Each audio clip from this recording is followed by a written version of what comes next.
Moi, c'est Lamine Bass, plus connu sous le nom de Lamine Bass, président sortant de l'Amicale des étudiants ressortissants de Diofior.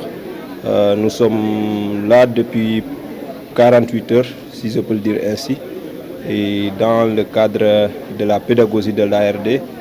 Si je veux citer la journée de remise de prix qui a été orientée et qui a été organisée ici hier même, aux environs de 16 heures. Une journée qu'on a eu à récompenser plus de 171 élèves qui sont de Diofior, bien sûr de la 6e à la terminale. Je remercie de passage Madame la marraine Aïssatou Koumba Faye d'avoir soutenu ou d'avoir couvrir toute cette cérémonie de remise de prix. Voilà, aujourd'hui nous sommes là dans le cadre du forum d'orientation. Le forum d'orientation a été initié par PISFA-OI, c'est-à-dire l'ensemble des Diofiorois qui sont dans la diaspora en collaboration de l'ARD. Et cette année-ci, on a organisé la 2e édition sous ma présidence, bien sûr, et celui de Dr Abdoulaye Sarr. Donc, on a invité pas mal d'écoles aujourd'hui pour venir partager avec les étudiants, aussi bien avec les élèves, des filières de formation dont ils dispensent, mais également des conseillers techniques ou en orientation qui sont venus un peu partout.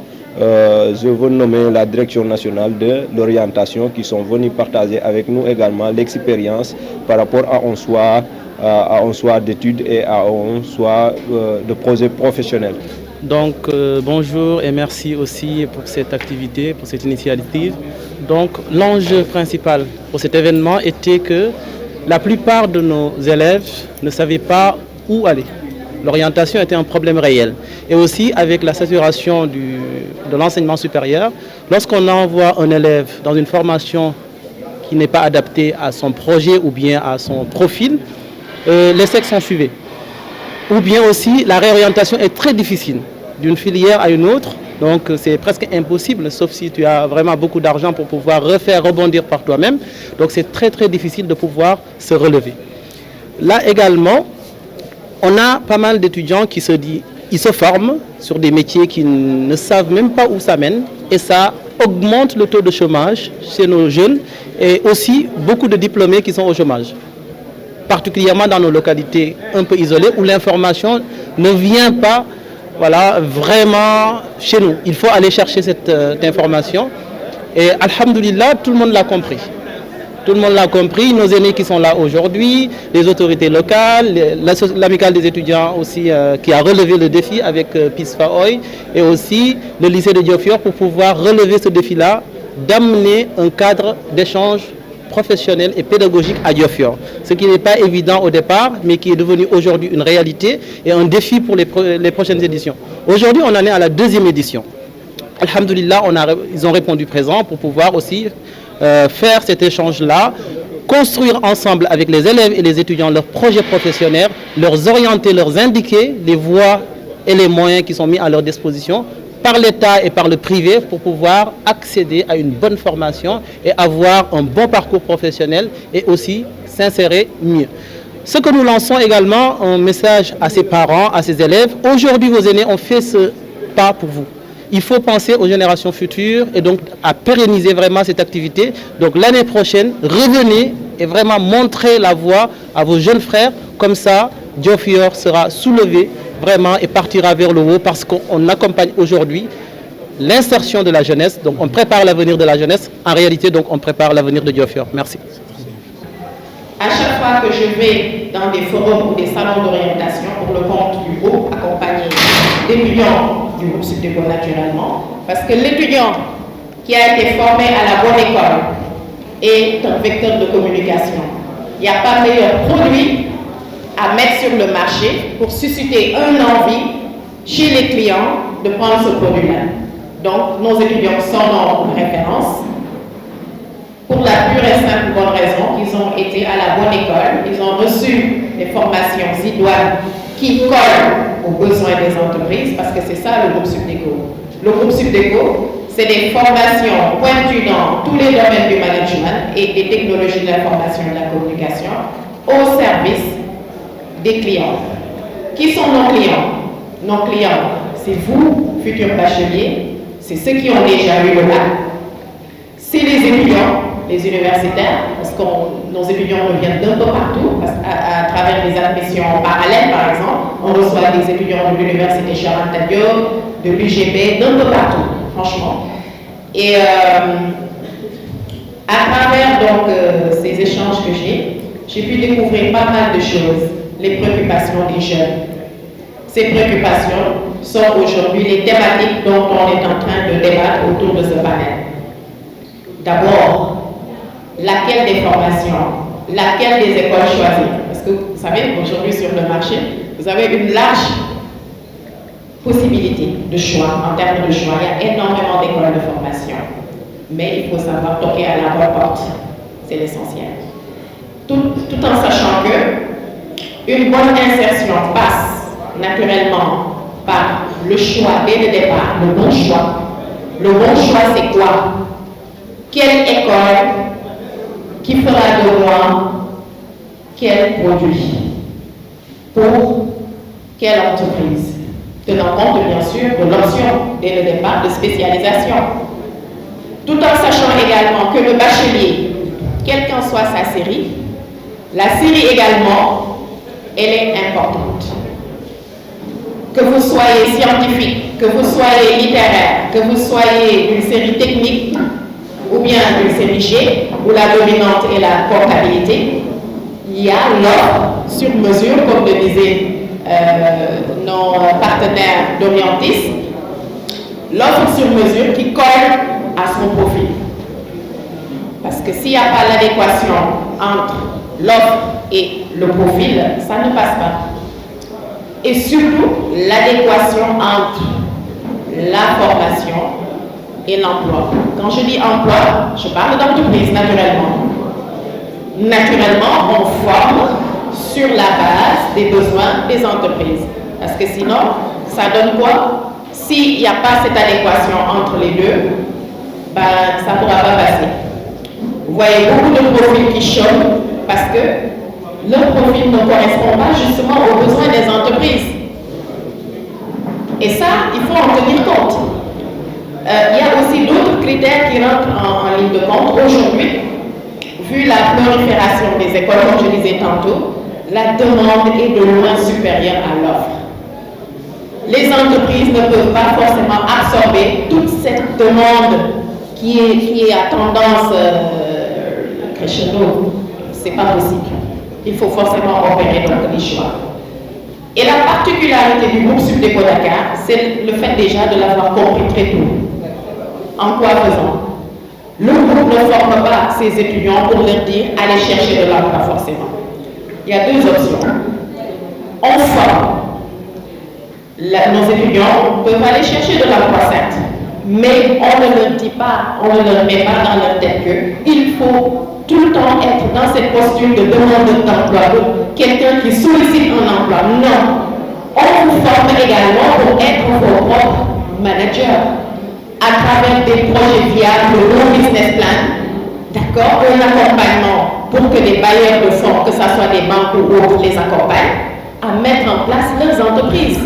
Des PME, commençons par les PME. Pour aller faire du grand, il faut passer par le petit.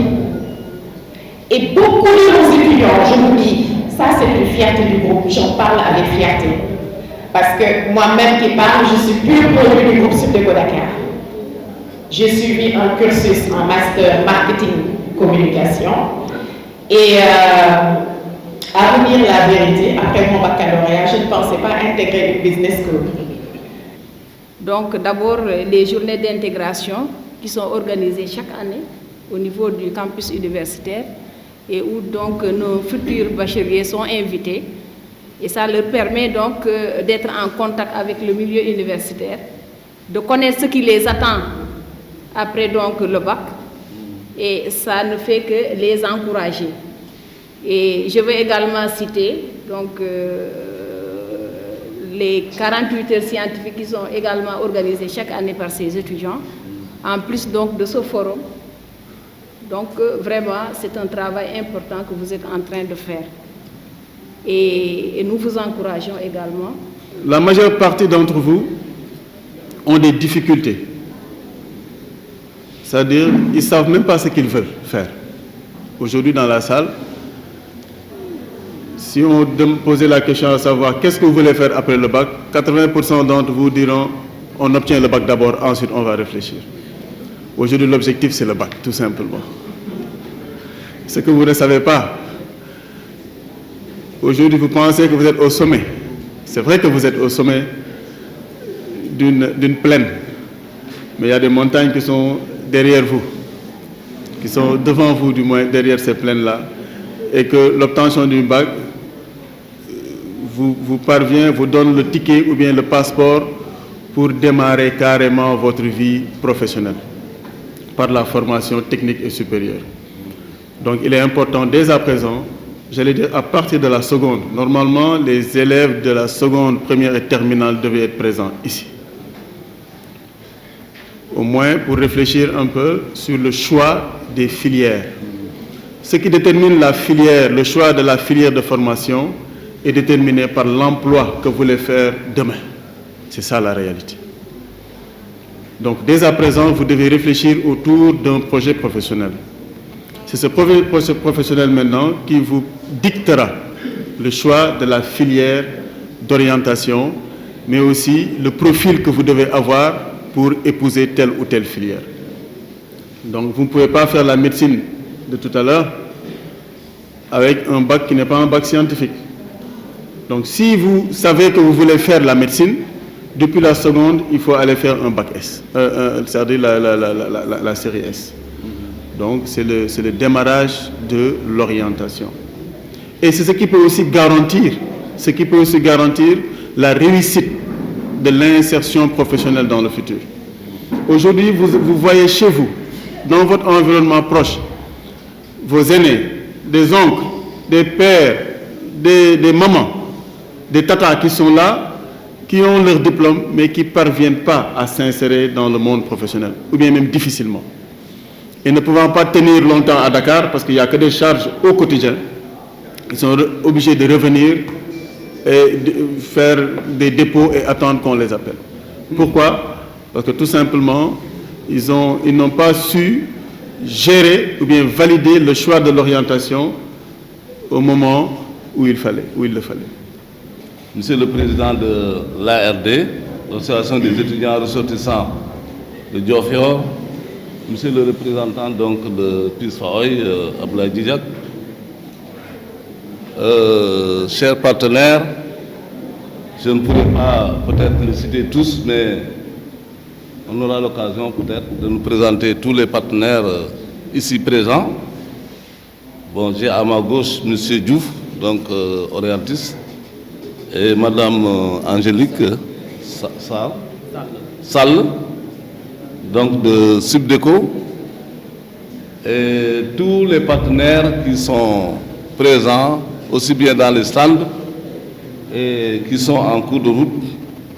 Donc j'ai le grand plaisir de vous souhaiter aujourd'hui la bienvenue dans cette commune de Diofior qui vous accueille donc à bras ouverts avec toute l'hospitalité CRR, et j'espère que vous ne serez pas déçus à la fin de la journée. Et en tout cas, je vous remercie de tout mon cœur donc, de votre déplacement et vous souhaite vraiment la bienvenue à Diofior. Monsieur le Président de l'Association des étudiants des ressortissants de Diofior, étudiants ressortissants de Diofior, le partenariat entre la commune de Diofior et l'amicale des étudiants date quand même de longtemps. De tout le temps, quand même, la commune de Diofior a compris très tôt que l'éducation, la formation des jeunes est un pilier incontournable pour le développement d'une collectivité et même pour le développement d'une nation. On dit que le jeune, c'est l'espoir de demain. Donc c'est pour cela, très tôt, nos parents ont compris le rôle de l'éducation et même je peux dire, les premières classes, après la première classe qui a été créée en 1949, toutes les autres classes quand même ont été initiées par des investissements humains, par les parents d'élèves eux-mêmes. Et si Diofior est arrivé à ce taux de scolarisation, je dirais que c'est surtout grâce aux parents d'élèves. Madame le proviseur ne va pas me démentir. La preuve, même le lycée a été construit sur initiative des parents d'élèves. Donc, vous comprenez bien que Diofior vraiment est avec vous pour vous accompagner, chers élèves, parce qu'on compte sur vous pour que demain vous soyez de dignes représentants, non seulement de Diofior, mais de la nation. Donc, l'AED a toujours quand même collaboré avec franchise, mais avec détermination, avec la commune, pour le bien-être des élèves. Et vous allez vous en rendre compte certainement lorsque vous aurez votre bac en poche. Et l'AED s'implique non seulement dans le domaine scolaire, mais aussi dans le développement même de la commune. Je pourrais citer quelques exemples, les consultations gratuites. Chaque année, l'AED organise des consultations gratuites. Des activités sportives. L'AED organise même des tournois de football. Ça, je pense que tout le monde est témoin. L'AED organise même le bébé de l'année et même fait des remises de prix aux meilleurs élèves des lycées et collèges et de l'élémentaire surtout.